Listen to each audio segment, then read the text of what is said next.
Oops! Pray muna tayo. In the name of the Father, the Son, and the Holy Spirit. Amen. Panginoon, maraming salamat na naman po at buhay na naman kami at binigyan mo kami ng isang pisikal na pangangatawan na masigla para magamit namin ito sa pagkayugulay namin sa aming kapwa. Panginoon, salamat sa biyaya ng pamilya, sa lahat mga grasyang tinatamasa namin at tatamasahin namin.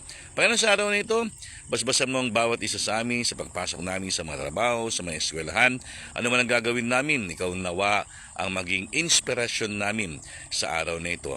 Panginoon, ilayo mo kami sa lahat ng kapahamakan, ilayo sa lahat ng mga karamdaman.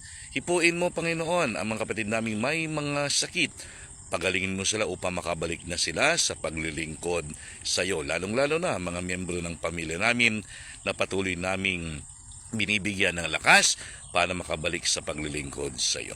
Panginoon, basbasan mo rin ang mga kapatid naming nasa ibang bansa, ang mga kapamilya naming nagsasakripisyo para sa pagtaguyod ng kanilang pamilya sa kabila ng kalungkutan, sa kabila ng kanilang mga sitwasyong dinaranas sa malayong lugar, naway maramdaman nila na nariyan kang nagbibigay ng lakas sa kanila. Panginoon, gawin mo kaming tunay na instrumento mo sa araw na ito.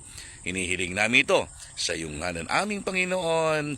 Amen. Sa ngalan ng Ama, ng Anak, ng Espiritu Santo. Amen.